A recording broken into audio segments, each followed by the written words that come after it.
경험합시다. 우리 3부 예배 이렇게 열정적인 예배가 참 좋습니다. 이 말씀을 통해서도 우리가 함께 뜨겁게 하나님을 만나는 시간이 될 수 있기를 소망합니다. 2021년 1월 18일 날 오전에 한국의 서울역 광장에서 많은 사람들을 따뜻하게 한 일이 하나 있었습니다. 추운 날씨에 폭설까지 내리던 그날이었는데요.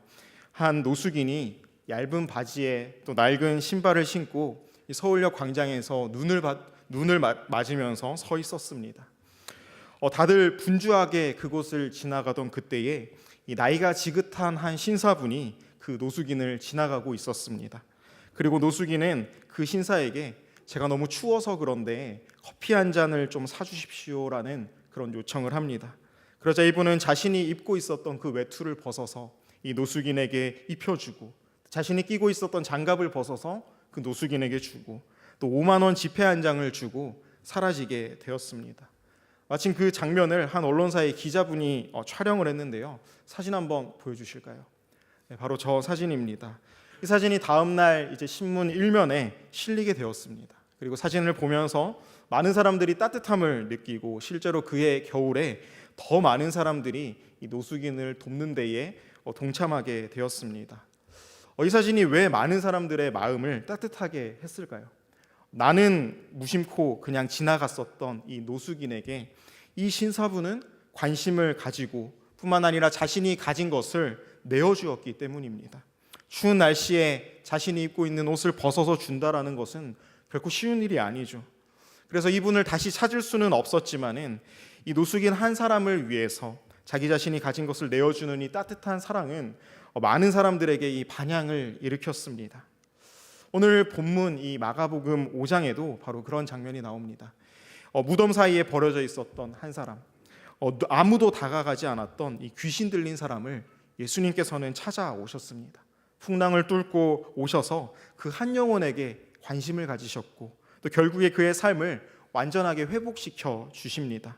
오늘 이 마가복음 5장 18절부터 20절까지의 말씀을 우리 세 절의 말씀만 우리가 함께 읽었지만은 이 마가복음 5장 1절부터 20절 전체에 걸쳐서 나오는 이 귀신 들린 자를 만나시고 또 회복시켜 주시는 그 예수님에 대해서 우리가 함께 살펴보기 원합니다.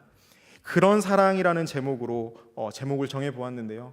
함께 오늘 말씀을 볼 때에 예수님께서 보이신 그 사랑이 어떤 사랑이었는지 우리가 함께 살펴보고, 또 예수님의 그 마음이 우리의 마음이 되는 시간이 될 수 있기를 주님의 이름으로 소망합니다. 앞선 이 본문 마가복음 4장의 말씀에서 예수님께서는 갈릴리 바닷가에서 무리들을 향하여 네 가지 비유를 말씀하십니다. 이 갈릴리는 원래 호수인데요. 이 호수가 워낙 크기 때문에 사람들이 바다라고도 부릅니다. 그래서 영어로도 보면은 Sea of Galilee라고 부릅니다. 이 광야와 같은 이스라엘에 있는 유일하게 큰 호수였고, 또 실제로 파도가 치고 큰 풍랑이 일기도 하는 그런 곳입니다. 예수님께서는 갈릴리 주변에서 주로 사역을 하셨고, 또 이 마가복음 4장의 말씀에서는 여러 비유들을 통하여서 하나님 나라의 원리가 무엇인지에 대해서 하루 종일 그들에게 가르치셨습니다. 우리 4장 35절의 말씀을 한번 함께 읽어보겠습니다. 함께 읽겠습니다.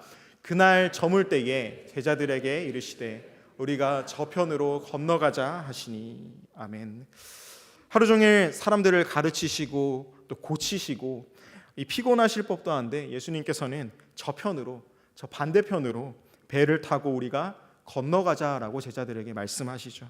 그래서 예수님과 제자들을 태운 이 배는 캄캄한 밤에 이 갈릴리 바다를 건너게 됩니다. 37절의 말씀을 보면은 큰 광풍이 일어나서 배가 심하게 흔들리고 뱃속에 물이 가득했다라고 기록하죠. 이 갈릴리 바다를 너무나 잘 알고 있었던 이 어부 출신의 제자들조차도 그들이 어떻게 해야 할지 몰라서 당황하고 있을 때 예수님께서는 그 바다를 꾸짖으시고 폭풍을 잠잠하게 하십니다. 그리고 그 바다 건너편 거라사인의 지방에 도착하시게 됩니다. 예수님은 하루 종일 가르치시고 이 늦은 밤 폭풍을 만나시면서까지 왜 굳이 그 이방 땅 거라사로 가셨을까요? 바로 이 모두가 버린 한 영혼을 사랑하셨기 때문에 예수님은 그 땅에 가셨던 것입니다. 가장 먼저 이 예수님의 사랑은요, 선을 넘는 사랑입니다. 저를 한번 따라 하실까요? 선을 넘는 사랑, 선을 넘는 사랑. 거라사인의 지방은 이 갈릴리 동편에 있는 이방인들이 살던 지방입니다. 이 지역은 성경에 데가볼리라고 나오는데요. 헬라어로 10개를 뜻하는 이 데카와 이 도시를 뜻하는 폴리스가 합쳐진 10개의 이방 도시, 10개의 이방 고을 중에 하나였습니다. 이방인들이 사는 곳이기 때문에 유대인들은 그곳에 잘 가지를 않았지만 예수님께서는 늦은 밤에 그곳을 향해서 가셨습니다. 그리고 그곳에서 오늘 말씀의 주인공이죠, 이 귀신 들린 자를 마주하시게 됩니다. 사실 오늘날에는 우리가 이 귀신 들렸다라는 표현 자체를 잘 사용하지를 않습니다. 하지만 우리 30년, 40년 전만 하더라도 이 귀신 들린 사람들을 우리가 종종 볼 수 있었던 것 같습니다. 그리고 이 사람들은 사회적으로 철저하게 분리되어서 지낼 수밖에 없었습니다. 그런데 오늘 이 말씀에 나오는 이 귀신 들린 사람이 어떤 상태였는지를 우리가 묵상하다 보면은 오늘날 이 시대를 살아가는 수많은 이 사람들의 영적인 상태도 이와 같다라는 생각을 해보게 됩니다. 이 마가복음 5장 3절부터 5절까지의 말씀에서 이 귀신 들린 자가 어떤 상태에 있었는지를 말하고 있는데요. 우리 3절부터 5절까지의 말씀 한번 한 목소리로 읽어보겠습니다. 시작. 그 사람은 무덤 사이에 거처하는데 아무도 그를 쇠사슬로 맬 수 없게 되었으니 이는 여러 번 고랑과 쇠사슬에 매였어도 쇠사슬을 끊고 고랑을 깨뜨렸음이로라. 그리하여 아무도 그를 제어할 수 없는지라. 밤낮 무덤 사이에서나 산에서나 늘 소리 지르며 돌로 자신의 몸을 해치고 있었더라. 아멘. 먼저 이 사람은요, 우리 3절 말씀을 보면은 무덤 사이에 거처한다라고 기록하고 있습니다. 죽은 시신들이 있는 무덤, 그 무덤들 사이에서 이 오늘 본문에 귀신 들린 자가 살아가고 있었습니다. 이 무덤 사이에 거처했다라는 것은 이 고립과 또 고독과 공동체와 떨어진 상태에 있었다라는 것을 알 수 있습니다. 사람들과 분리된 채 이 죽은 자들 사이에서 이 죽음의 자리에서 살아가고 있었다라는 것이죠. 그런데 오늘날에도 이 무덤 사이에서 살아가는 사람들이 있습니다. 생명을 따라 살아가는 것이 아니라 죽음을 따르는 사람들, 세상 가운데에서 하나님께서 주시는 그 희망으로 살아가는 것이 아니라 죽음을 향해서 나아가는 이 모든 사람들의 모습이 바로 이 무덤 사이에서 살아가는 사람들인 것이죠. 또한 4절의 말씀을 보면은 이 귀신 들린 자의 비범한 힘 때문에 아무도 그를 제어할 수 없었다라고 말씀하고 있습니다. 바로 이 통제불능의 상태에 있었다라는 것을 보여줍니다. 그리고 5절 말씀을 보면은 밤낮 소리를 지르고 또 자기의 몸을 해쳤다라고 기록합니다. 참 안타까운 모습이죠. 그런데 오늘날 우리 사회에도 이 자기 스스로를 해치는 사람들이 있습니다. 이 귀신 들린 자가 자기가 가졌던 그 특별한 힘을 가지고 자기의 몸을 해쳤던 것과 같이 남다른 재능과 또 인기와 돈을 가지고 스스로를 해치는 사람들이 우리 사회 가운데 너무나 많습니다. 육체적인 즐거움 때문에 자기를 해치고 또 인간관계로 자기 스스로를 해치고 사람들에게 자기 자신을 증명하려다가 자기 자신을 해칩니다. 이렇게 스스로에게 상처를 주고 또 스스로를 해치는 모습, 바로 이러한 모습이 이 귀신 들린 자의 모습이었습니다. 몇 달 전에 나온 뉴스를 하나 보았는데요. 한 통계조사에서 한국인의 55%가 장기 울분의 상태에 있다라는 그런 기사를 보았습니다. 또한 나는 정신건강이 좋다, 문제 없다라고 대답한 사람은 11%에 불과했다라고 합니다. 조금만 건들면은 폭발할 것 같은 이 위태로운 상태에 놓여 있는 사람들이 한국 사회의 10명 중에 6명이나 있다라는 것이죠. 그러다 보니까 사소한 문제로도 싸움이 일어나고 폭력이 일어나고 또 심지어 살인이 일어나는 것이 아니겠습니까? 미국도 마찬가지입니다. 이 사회에 얼마나 많은 이 총기 사고가 있습니까? 2024년에만 작년도에만 미국 내에서 이 총기 난사, 매스 슈링으로 목숨을 잃은 사람이 700명에 이른다라는 조사를 보았습니다. 오늘날 우리가 살아가는 이 사회는 분노와 또 울분의 사회다라고 해도 과언이 아닐 것 같습니다. 어느 작가가 분노에 대해서 이렇게 표현을 하더라고요. 뜨거운 감정, 이 분노의 칼에는 손잡이가 없는 탓에 막무가내로 휘두르면 나부터 상처를 입게 된다. 이 분노와 울분이라는 칼에는 손잡이가 없기 때문에 그것을 내가 쥐고 마음대로 흔들다 보면은 결국에 내가 다치게 되는, 우리 스스로를 해치는 도구가 된다라는 말입니다. 오늘 말씀에 등장하는 이 귀신 들린 자의 영적인 상태, 이 죽음의 자리에서 살아가며 정말 밤낮 소리를 지르며 스스로를 해치는 이 모습은 고립과 또 고독과 통제불능과 또 분노의 상태에 있는 오늘날의 수많은 사람들의 모습이다라는 것을 알 수 있습니다. 그 정도는 다르겠지만 오늘날을 살아가는 사람들이 공통적으로 가지고 있는 모습이기도 합니다. 뿐만 아니라 예수 그리스도를 알기 전에, 예수님으로 회복되기 전에 우리의 모습이기도 합니다. 이어서 예수님을 향한 귀신 들린 자의 태도를 한번 보기 원하는데요. 우리 7절의 말씀 한번 한 목소리로 읽겠습니다. 시작. 큰 소리로 부르짖어 이르되 하나님의 아들 예수여, 나와 당신이 무슨 상관이 있나이까? 원하건대 하나님 앞에 맹세하고 나를 괴롭게 하니. 아멘. 먼저 하나님의 아들 예수여, 나와 무슨 상관이 있나이까? 라고 말합니다. 거룩한 하나님의 아들이 귀신 들린 자신과 무슨 상관이 있냐라는 말을 하는 것이죠. 그냥 자기 자신을 지나가 달라라는 말입니다. 귀신 들린 자의 태도는 이 세상에 예수님을 모르는 수많은 사람들이 이 복음을 대하는 태도와도 같습니다. 고립과 또 고독과 분노 가운데 있는 사람들은 이 복음을 들으면은 거절합니다. 간섭하지 말라고, 선을 넘지 말라라고 말하죠. 이 복음을 듣는 것 자체를 불편해합니다. 하지만 사랑은 침범할 수밖에 없습니다. 사랑은 간섭할 수밖에 없고요. 이 사랑은 선을 넘을 수밖에 없습니다.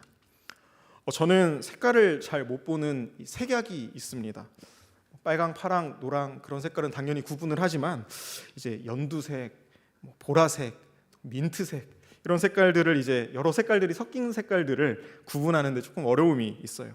그래서 저는 누가 이게 무슨 색깔이야라고 물어보면은 그게 가장 좀 부담스럽고 힘든 질문입니다. 한 번은 제가 혼자 쇼핑을 가서 연한 하늘색 셔츠를 산다고 샀는데 알고 봤더니 그 색깔이 연한 보라색이었던 적이 있었습니다. 그래서 그 뒤로 제가 혼자 쇼핑하는 것을 금지를 당했습니다. 종종 제가 넥타이를 고를 때에도 좀 아내의 도움이 필요할 때가 있습니다. 제가 옷을 고를 때 이 색깔이 전혀 어울리지 않는 색을 고르면은 아내가 저를 사랑하는 마음에서 여보 그 색깔은 좀 아닌 것 같아라고 말할 때가 종종 있는데요. 만약에 제가 그렇게 말했을 때 무슨 상관이야, 간섭하지 마, 내가 알아서 할 거야, 선 넘지 마라고 말한다면 어떻게 되겠습니까?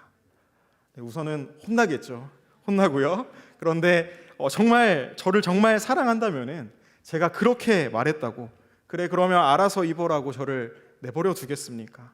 아니겠죠. 사랑하기 때문에 침범하는 것이고, 사랑하기 때문에 간섭하는 것이고, 또 사랑하기 때문에 그 선을 넘는 것입니다. 예수님도 마찬가지셨습니다. 지금 예수님은 하루 종일 말씀을 가르치시고 늦은 밤에 배를 타고 이 거라사 지방에 오셨습니다. 오는 길에 폭풍을 만나서 어려운 고비를 넘기며 이 거라사 지방에 오셨습니다. 누구 때문에 오셨나요? 바로 이 귀신 들린 자 그 한 사람을 위해서 예수님께서 오셨습니다. 그냥 내버려 두실 거면은, 그냥 그 귀신 들린 자를 그냥 지나갈 거였으면은 폭풍을 뚫고 이 바다를 건너지도 않으셨겠죠. 그 영혼을 사랑하셨기 때문에 유대인들은 오지 않던 땅, 그 이방 땅으로 예수님께서 가셨던 것입니다. 또한 이 귀신 들린 자는 나를 괴롭히지 마소서라고 예수님께 말합니다. 마찬가지로 이 세상의 가치관들은 예수님 때문에 이 세상이 불편해지고 예수님 때문에 이 세상이 우리가 괴로워진다라고 주장합니다. 예수님 때문에 내가 누릴 수 있는 정당한 즐거움이, 나의 그 정당한 쾌락이 침해받는다라고도 말합니다. 하지만 예수님께서 이 땅에 오셨던 이유가 무엇입니까? 평안과 또 구원과 해방과 자유를 주기 위해서, 참된 샬롬을 주기 위해서 이 땅에 오셨습니다. 예수님의 사랑은 이렇게 선을 넘는 사랑이었습니다. 예수님의 사역을 보면은 항상 그러하셨어요. 한 영혼을 위해서 선을 넘고 또 그들의 영역을 침범하셨던 것이 예수님의 사랑이고 예수님의 사역이었습니다. 우리 요한복음 4장 3절 4절 말씀 한번 함께 읽어볼까요? 우리 요한복음 4장 3절 4절 말씀인데요, 우리 함께 읽겠습니다. 유대를 떠나사 다시 갈릴리로 가실새. 아멘. 예수님께서는 깨어진 관계로 고통스러워하던 또한 모두가 외면하였던 이 사마리아 여인을 만나기 위해서 유대인들이 경멸하였던 이 사마리아 땅 수가성으로 가셨습니다. 뜨거운 한낮에 그 우물가에서 그 여인을 기다리시고 또 회복시켜 주십니다. 상처와 고통이 가득했었던 그 여인의 영역에 예수님께서 침범에 들어가셔서 영원한 생명의 물을 주셨던 것입니다. 사랑하는 성도 여러분, 예수님의 마음, 한 영혼을 사랑하셔서 선을 넘고 또 침범하여서 다가가시는 그 예수님의 사랑을 우리가 본받을 수 있기를 소망합니다. 아직 예수님을 모르는 한 영혼이 우리의 주변에 있다면 품고 또 기도하고 사랑합시다. 때로는 그들이 그어놓은 그 선을 우리가 침범해서라도 간섭해서라도 예수님의 그 사랑을 전할 수 있는 저와 여러분들이 될 수 있기를 소망합니다. 또한 우리 주변에 또 우리 공동체에 우리 구역 식구들 가운데에 단절을 겪고 계신 분들이 있지는 않습니까? 시험 들어서 교회에 나오지 않는 분들이 계시지는 않습니까? 공동체로부터 이 영적인 단절 상태를 겪으면서 영적인 관심을 필요로 하는 분들이 우리 주변에 있지는 않습니까? 예수님의 이 마음, 한 영혼을 사랑하는 이 마음을 가진 성도다라고 한다면 우리 주위에 있는 영적인 가족들에게 우리가 더욱더 관심을 갖고 그들이 공동체로 돌아올 수 있게끔, 가지고 있는 모든 그들의 문제가 해결될 수 있게끔 선을 넘는 사랑으로 우리가 그들에게 다가가야 할 줄로 믿습니다. 두 번째로 예수님의 사랑은 거룩한 낭비를 하는 사랑입니다. 저를 따라 하실까요? 거룩한 낭비하는 사랑, 거룩한 낭비하는 사랑. 아멘. 예수님께서 그 귀신에게 너의 이름이 무엇이냐라고 물어보십니다. 그리고 그 귀신은 자신을 군대입니다라고 소개합니다. 여기서 군대는 헬라어로 보면은 레기온이라는 단어인데 로마 군대의 군사 단위 중에서도 가장 큰 단위, 군단을 의미합니다. 대략 이 6천 명의 군인을 군단이라고 표현을 합니다.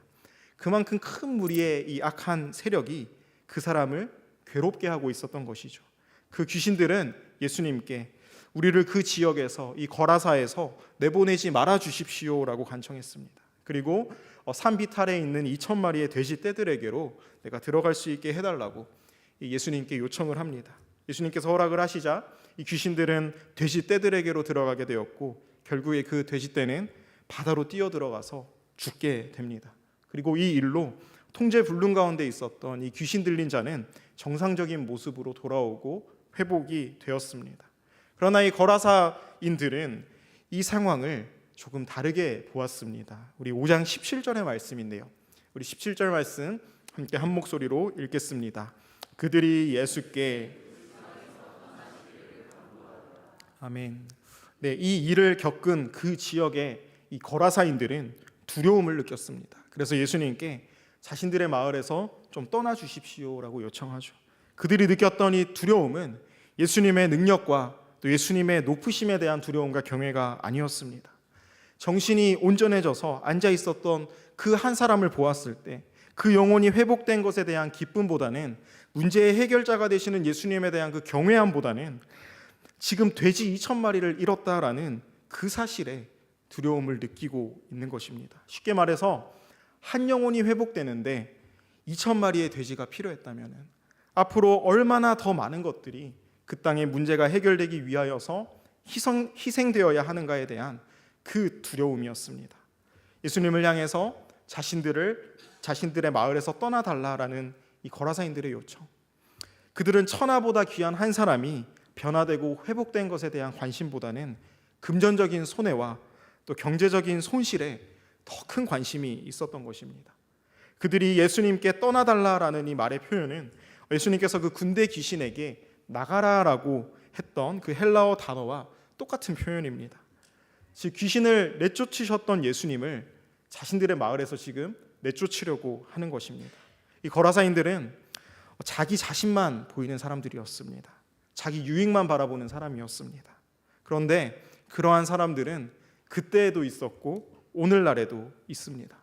그래서 어떻게 보면은 이 죽음의 자리에서, 이 무덤 사이에서 자기 자신을 해쳤던 이 사람들은 귀신 들린 사람 그 한 사람뿐만이 아니라 그 말에 있었던 모든 거라사인들, 특별히 그 돼지 치던 그 사람들도 마찬가지였습니다. 이 돼지떼가 나를 행복하게 해주겠지 하면서 스스로를 해치고 또 스스로의 그 인간됨을 저버리면서 죽음의 자리를 향해서 나아가고 있는 것입니다. 사랑하는 여러분, 내가 가진 그 돼지떼만 보이는 것이 아니라 주님이 하시는 일, 주님이 행하시는 일이 보이는 저와 여러분들이 되기를 소망합니다. 이처럼 예수님의 사랑은 천하보다 귀한 그 한 영혼을 위하여서 거룩한 낭비를 하는 사랑이었습니다. 예수님이 낭비하지 않으셨던 분이라면, 예수님이 낭비하는 분이 아니셨다면 밤새 이 폭풍을 뚫고 거라사에 도착하셔서 가장 먼저 이 귀신 들린 자를 찾아갈 것이 아니라 그 마을의 유지를 찾아가야 했을 것입니다. 그리고 기적을 보여주고 음식을 좀 얻어먹고 쉬셨어야 할 겁니다. 어쩌면 더 많은 영혼들이 그렇게 했으면 예수님을 따랐을 수도 있습니다. 하지만 예수님은 그 한 영혼을 찾아가셨습니다. 그리고 그 한 영혼을 회복시켜 주셨습니다. 그 예수님의 거룩한 낭비를 닮아갈 수 있는 저와 여러분들이 될 수 있었으면 좋겠습니다. 사랑하는 여러분, 우리가 예수님께 자랑할 것은요, SNS에 좋은 음식 먹은 거, 좋은 옷 산 거, 좋은 가방 산 거, 그런 것이 아닙니다. 좋은 데 가서 사진 찍은 것도 아닙니다. 예수님은 거기에 전혀 관심이 없으십니다. 우리가 자랑해야 할 것은 얼마나 내가 주님 닮은 낭비를 했는가, 내가 누군가를 사랑하기 위해서 얼마나 수고했고 또 헛걸음을 했는가, 주님은 거기에 관심이 있으신 거죠. 제가 어스틴으로 이제 오기 전에 포트워스에 있을 때 섬기던 교회가 달라스에 있었습니다.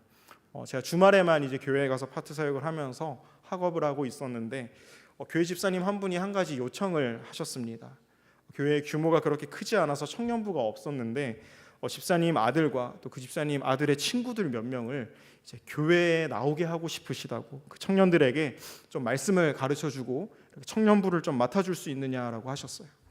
근데 이 친구들이 아직 교회에 나오는 것이 부담이 된다고, 그래서 그 집사님 댁에서 주중에 좀 만나서 성경 공부를 해달라고 하셨습니다.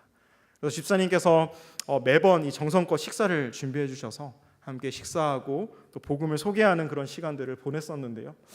사실 그 시간이 되게 부담스럽고 힘든 시간이었습니다. 왜냐하면 이 친구들도 하나님을 알아가고 싶은 마음이 별로 큰 게 아니었거든요. 그냥 부모님이 하라고 하니까, 또 친구 부모님이 맛있게 저녁 해주시면서 모임 자리를 마련해 주시니까 참석한 친구들이 대부분이었습니다.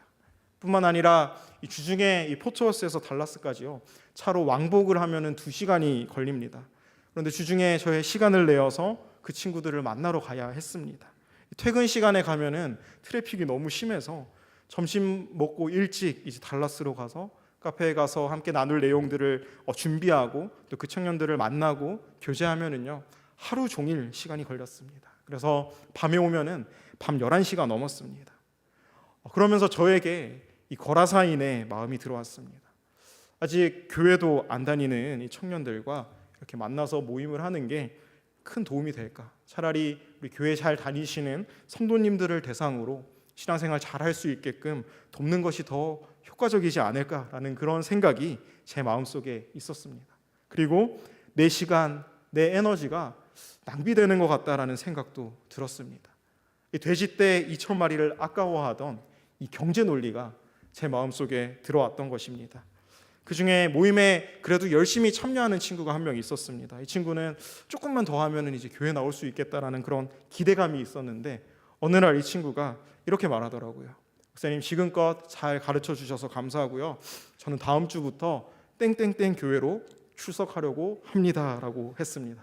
제가 섬기던 교회에 청년들이 별로 없으니까 큰 교회에 가서 신앙생활을 하겠다라고 하더라고요. 틀림없이 기쁜 일입니다. 너무 좋은 일인데 정말 낙심이 되었습니다. 하나님, 이게 뭡니까? 이거 지금 남 좋은 일 한 거 아닙니까? 라는 생각도 들었습니다. 하지만 이 4개월 정도 이제 다른 친구들과 매주 만나서 교제하고 나서 이 4명의 친구가 교회에 나오게 되었습니다. 그리고 그 친구를 따라서 1명, 2명 더 나오더니 총 8명의 청년들이 교회에 출석하게 되었습니다. 그리고 하나님 안에서 관계가 깊어지게 되었습니다. 그래서 그 교회를 사임하고 이제 주님의 교회로 올 때 청년들이 롤링페이퍼를 써줬어요. 그래서 한 청년의 고백인데요. 목사님, 기독교에 대한 저의 모난 마음을 둥글둥글하게 해주셔서 감사합니다. 앞으로도 열심히 교회에 다닐게요. 이 친구가 그 집사님의 아들이었는데요, 가장 교회에 대해서 반감을 가지고 있었고 늘 만나면 난감한 질문을 하고 어느 날은 저녁 먹고 이제 말씀을 나누는 시간에 그냥 방에 올라가 버린 적도 있었던 그런 친구였습니다. 이렇게 예수님을 닮은 거룩한 낭비를 했을 때 정말 예수님의 마음으로 품고 또 사랑하기 위해서 그것이 너무나 어려웠지만 수많은 헛걸음을 했을 때 예수님께서는 한 영혼 한 영혼이 조금씩 변화되는 은혜를 허락해 주셨습니다. 하나님께서 우리에게 맡기신 그 사명, 그저 사랑으로 낭비하며 우리가 심어 나갈 때 하나님께서 자라게 하실 줄로 믿습니다. 사랑하는 성도 여러분, 하나님의 사역은 경제성을 따지고 또 가성비를 따지는 것이 아니라 한 영혼에 초점을 맞추어야 합니다. 이 교회의 사역 중에서 가장 경제성이 떨어지는 사역이 있다면 아마 선교와 전도일 것입니다. 1년 내내 전도팀이 밖에 나가서 전도하더라도 한 영혼도 돌아오지 않을 수도 있어요. 또한 선교지에서 몇 년에 걸쳐서 선교를 하더라도 한 영혼도 하나님께로 인도하지 못할 수도 있습니다. 그러면 그 사역들이 실패한 사역일까요? 결코 그럴 수 없습니다. 한 영혼을 위해서 2,000마리의 돼지떼를 기꺼이 희생하셨던 것이 예수님의 사역이었다라고 한다면 우리도 한 영혼을 위하여서 거룩한 낭비를 할 수 있어야 할 것입니다. 예수님의 그 걸음을 닮아가시는 사랑하는 저와 여러분들 되시기를 주님의 이름으로 간절히 소망합니다. 특별히 우리 네팔 단기 선교팀이 선교 중에 있습니다. 하나님께서 예비하신 그 한 영혼이 그곳에 있기 때문에 미국에서 출발하여서 한국을 경유하여서 카트만두로, 또 카트만두에서 국내선을 타고 포카라로 간 것입니다. 거라사인의 논리로 이것을 보면은 굳이 네팔까지 가야 하는가라는 그런 생각이 들 수도 있습니다. 하지만 이 선교팀을 통하여서 한 영혼이 복음을 듣게 되고 한 영혼이 주님께로 돌아올 것이기 때문에 이 수고로움을 넘어서 이 네팔 땅을 향해서 선교팀이 나아가는 것입니다. 우리도 함께 기도의 동력자가 되어서 주님 선교팀을 위해서 이 선교팀을 통하여서 주님 그 땅 가운데 한 영혼이 살아날 수 있게 하여 주시옵소서, 한 영혼이 회복되어서 예수님께 돌아올 수 있게 하여 주시옵소서라고 함께 기도하는 기도의 동력자들이 되시기를 주님의 이름으로 간절히 소망합니다. 우리 본문 18절부터 20절까지의 말씀을 한번 함께 읽겠습니다. 18절부터 20절까지의 말씀 한 목소리로 읽겠습니다. 시작. 예수께서 배에 오르실 때에 사람이 함께 있기를 간구하였으나 허락하지 아니하시고 그에게 이르시되 집으로 돌아가 주께서 내게 어떻게 큰 일을 행하사 너를 불쌍히 여기신 것을 내 가족에게 알리라 하시니 그가 가서 예수께서 자기에게 어떻게 일을 행하셨는지를 데가볼리에 전파하니 모든 사람이 놀랍게 여기더라. 아멘. 오늘 말씀의 결론 부분이고 또한 우리에게 주신 예수님의 사명이기도 한데요, 저를 따라하겠습니다. 알리고 전파하라. 알리고 전파하라. 아멘. 예수님으로 인해서 회복된 이 영혼은 예수님과 함께하기를 요청했습니다. 예수님을 만난 게 너무 좋아서 예수님이 가시는 그 길에 동행하기를 원했습니다. 하지만 예수님께서는 허락하지 않으시고 알리고 전파하라라는 그 사명을 주셨습니다. 먼저는 가족들에게, 자신의 가족들에게 하나님이 어떤 일을 행하셨는지를 알리라라고 말씀하시죠. 예수님으로 인해서 변화되면은 가장 먼저 그 가정이 회복되어야 하는 것입니다. 가족들에게조차 버려진 채 죽음 가운데 있었던 이 귀신 들린 자가 이제는 가족들에게 가서 이제는 내가 더 이상 어둠이 아니라 빛으로 살아가게 되었습니다. 제가 이제는 참 소망과 희망을 가지고 있습니다라고 고백하고 나누기를 요청하신 것이죠. 이 삶의 간증을 가족들에게 나누는 것이고 그것이 최고의 전도입니다. 또한 이 사람은 데가볼리 10개의 고을을 두루 다니면서 예수님을 전파합니다. 예수님께서 하신 그 일들을 전파할 때 데가볼리의 사람들은 그 일을 놀랍게 여기게 되었습니다. 사랑하는 성도 여러분, 예수님을 만나셨습니까? 다시 한번 여쭤보겠습니다. 예수님을 만나셨습니까? 아멘. 예수님을 만나셨다면은 우리 가운데 합당한 변화가 있어야 합니다. 그리고 그 변화는 그저 예수님을 따르는 그 팔로워에서 그치는 것이 아니라 예수님의 사랑을 가지고 예수님을 알리고 또 예수님을 전파하는 데까지 우리가 이르러야 할 줄로 믿습니다. 우리가 가져야 할 그 사랑의 모습, 그 모습은 예수님께서 이미 보여주셨습니다. 선을 넘는 사랑, 또 거룩한 낭비를 하는 사랑, 바로 그런 사랑이 예수님을 알리고 전파하는 사랑입니다. 우리 마지막으로 21절의 말씀인데요. 우리 21절 말씀 앞부분 우리 함께 읽겠습니다. 시작. 예수께서 배를 타고 다시 맞은편으로 건너가시니. 이 한 영혼을 위해서 밤새 이 풍랑을 뚫고 노를 저어서 오셨던 그 예수님은 한 영혼이 변화되니까 이제 다시 배를 타고 돌아가십니다. 한 영혼을 위해서 모든 것을 쏟아부으셨던 그 예수님은 누구보다 기쁜 마음으로 돌아가셨을 것 같습니다. 사랑하는 성도 여러분, 한 사람을 주님께로 인도하기 위해서 우리는 무엇을 드리고 있습니까? 내가 건너야 할 바다, 내가 건너야 할 호수는 무엇입니까? 예수님이 보이신 그 사랑을 따라갈 때 때로는 폭풍이 있을 수도 있습니다. 어려움이 있을 수도 있습니다. 또한 나를 내버려 두세요, 선 넘지 마세요라는 그 거절이 우리 가운데 따르기도 합니다. 때로는 헛걸음을 해야 하는 순간들도 무수히 많이 있을 수 있습니다. 하지만 우리는 멈추지 않고 건너가서 선을 넘는 사랑, 거룩한 낭비를 하는 사랑을 해야 합니다. 그리고 한 영혼을 위해서 모든 것을 쏟아부으셨던 그 예수님께서는 그 거라사에 귀신 들린 그 한 사람뿐만이 아니라 우리를 위하여서도 그렇게 하셨습니다. 하나님의 아들 되신 예수님이 사람의 몸을 입고 이 땅에 오셨습니다. 그리고 우리에게 찾아오셨습니다. 우리를 위해서 고난당하시고 또 십자가에 달려 죽으시고 또 그 죽음을 이기셨습니다. 우리의 생각으로는 측량조차 할 수 없는 그런 크고 놀라운 사랑을 보이신 분이 바로 우리 주님이십니다.